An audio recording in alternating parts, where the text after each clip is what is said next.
이 동성애는 후천적인 것이라는 것이 생물학적인 이 신체 구조를 보면 금방 알 수 있습니다. 뭐냐면 이 남성의 경우는 이것의 구조가 이 남성 성기 전립선이 항문과 밥이 연결되어 있습니다. 그래서 우리가 이 동성애는 이 동성애자들은 특정한 선천적인 성향을 가진 사람만 할 수 있다고 생각하는데 그게 아니에요. 모든 사람이 다 할 수 있습니다. 동성애는 조금 연습하면 선입견을 가지지 않고 연습하면 다 할 수 있어요. 왜냐하면 생물학적으로 그렇게 되어 있습니다. 남자의 경우는 이 전립선이 항문이 근육하고 바로 연결되어 있기 때문에 그 부분을 자극하면 얼마든지 성감을 느낄 수 있도록 되어 있어요. 그러니까 어린아이들이 항문을 가지고 좀 장난을 하고 그러면 조금 성감을 느낍니다. 거기 재미를 들여가지고 자꾸 반복하다 보면 성감을 느낄 수 있도록 되어 있어요. 그리고 그게 이제 자꾸 반복되다 보면 중독이 될 수가 있습니다. 또 여성의 경우는 남성은 여성의 신체 구조를 잘 몰라요. 근데 여성은 여성의 신체 구조를 잘 압니다. 여성은 이제 온몸이랑 성감되기 때문에 그래서 신체 구조를 잘 아는 여성이 스킨십을 해주면 얼마든지 성감을 느낄 수가 있습니다. 그러니까 동성애는 모든 사람에게 다 열려있는 가능성인데 왜 안 하느냐? 윤리적 선택에 의해서 하지 않는 겁니다. 왜냐하면 여러 가지 이유가 있죠. 첫째는 하나님이 정하신 질서에 어긋난다. 그 다음에 보편적인 도덕률에 어긋난다. 사회적 상규에 어긋난다. 그죠? 이런 여러 가지, 그리고 또 이 하나님이 정해진 질서와 사회적 상규에 어긋날 때 생물학적이고 의학적으로 문제가 생기는 건 당연합니다. 왜냐하면 이 동성애라는 게 특히 남성의 경우는 배설기관과 성기가 만나는 건데 이 성기는 인체의 기관 가운데 가장 정교하고 정결하고 예민한 기관이고 배설기관은 그 자체는 굉장히 좋은 기관이지만 몸을 보호하기 위해서 몸속에 있는 찌꺼기를 다 안전하게 배출하는 기관이거든요. 그런 배출하는 과정에서 인체에 유해한 1000가지 이상의 박테리아나 바이러스나 유독한 그런 물질들이 그 항문 근처에 몰려있기 때문에 이것과 이런 배설기관과 이 인체의 그 기관 가운데 가장 정결한 기관 성기가 만난다는 것은 생물학적인 질서에서 이게 말이 안 됩니다. 그것이 아닙니까? 이런 여러 가지 이유 때문에 모든 사람에게 열려있는 가능성이지만 안 하는 겁니다. 윤리적 도덕적 선택에 의해서 하지 않기를 선택을 하는 거죠. 그래서 이 동성애는 사실 오늘날 현대인들에게 주어진 하나의 선악과와 같은 것입니다. 그러니까 약간의 성경을 얻을 수 있고 너희가 할 수 있는데도 할 거냐 안 할 거냐.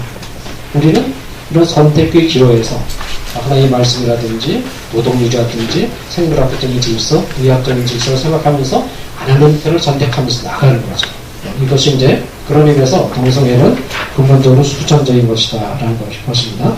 그 다음 문제는 그러면 세 번째 동성애자였다가 동성애로부터 빠져나오는 것이 과연 그렇게 힘드냐라는 그런 질문인데 사실은 그 동성애가 이와 같이 이제 말하자면 후천적이라는 것은 이 동성애로부터 빠져나오는 것이 얼마든지 가능하다는 것을 전제하는 겁니다. 보여주는 겁니다.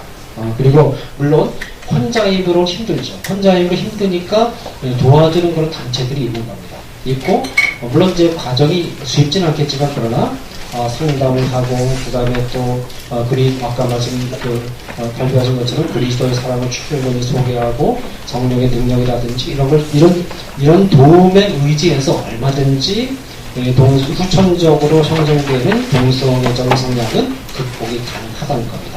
그런 신념을 우리가 잃지 말아야 되겠고 그 다음에 이제 성전환의 경우가 있는데 사실은 성전환이라는 것은 현실적으로 불가능합니다. 이 성전환자들이 이제 주장하는 것은 뭐냐면 자기 이제 주관적 성의식은 굉장히 남성인데 여성적이 있고 그런데 신체 구조를 보니까 남성이거든요. 그러니까 주관적 성의식을 자기 신체 구조에 맞추려니까 더 힘들다는 겁니다. 너무 힘을 맞고 힘들어서 그래서 할 수 없이 그렇다면 마음을 좀 편하게 하기 위해서 말하자면 성전환 수술을 하겠다 이거거든요. 근데 사실은 그게 이제 아니 유도피합니다. 왜냐하면 성전환 수술을 통해서 남성이 여성으로 여성이 남성을 될 수 있는 길은 원천적으로 차단되어 있습니다. 성전환 수술이라고 하는 것은 남성성을 상실하면서 동시에 여성성을 말하자면 부여해 줄 수도 없는 상태에서 성적으로 스테라라이제이션, 불구를 만드는 수술이지 진정한 의미의 성전환 수술이 아닙니다.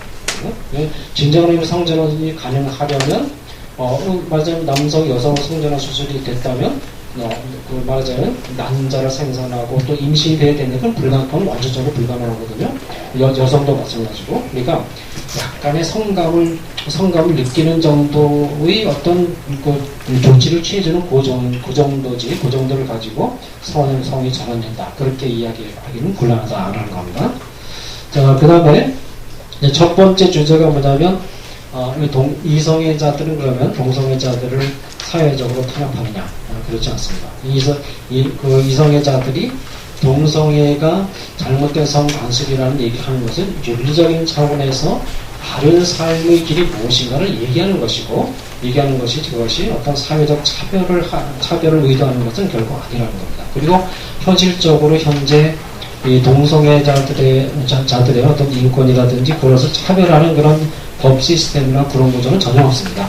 전혀 없고, 그러니까 차별금지법이라는 것은 뭐냐면 이성애자들이 동성애자들에 대한 윤리적인 비판이라든지 또 이성애자들이 동성애자들에 대한 어떤 정책을 어떤 내가 학교를 회사를 경영하고 또 학교를 운영하고 교회를 이렇게 말하자면 목회를 할 때 동성애자들이 에게 어떤 직분을 준다든지 동성애자들에게 이 기관의 특성상 동성애자들에게는 말하자면 입회하는 것을 조금 제한을 둬야 되겠다.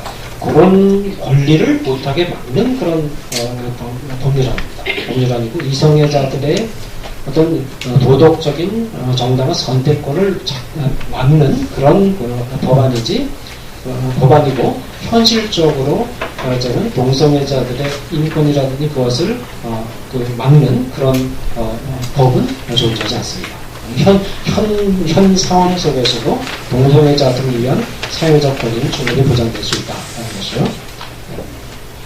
자, 그러면 결국은 그렇게 해서 이제 이 이성애자들, 이 동성애가 잘못된 말하자면 성관습이라는 것을 윤리적으로 비판을 하고 윤리적 비판하는데 그 역시 핵심은 이제 성경이 그런 비판을 주로 하고 있죠. 그러다 보니까 이제 동성애자들이 성경에 동성애를 비판하는 것을 알려진 그런 본문들을 동성애자들이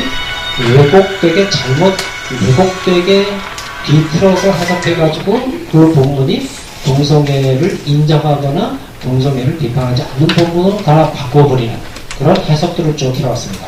그래서 그 해석들 가운데 몇 가지를 제가 예를 들어 소돔과 고모라 사건에 대한 그 해석을 어떻게 해석했고 그 해석에 대한 문제는 무엇인가를 얘기를 했고 그 다음에 다윗과 요나단 이야기, 그러니까 다윗과 요나단 이야기에서 다윗이 이제 옷을 벗어줬다, 벗어준 것을 동성 성관계를 갖기 위해서 옷을 벗었다. 그렇게 이상하게 기상천외하게 해석을 하고 서로 헤어지기 섭섭해가지고 이제 막 우는 것을 갖고 해서 오르가즘에 도달해서 울었다. 그렇게 기상천외하게 해석하는 그런 점이 좀 있고 또 로마서 1장 26절, 고린도전서 6장 9절 이런 부분들을 동성애자들이 이제 잘못 해석하는 것을 제가 쭉 제시를 해 놓았습니다.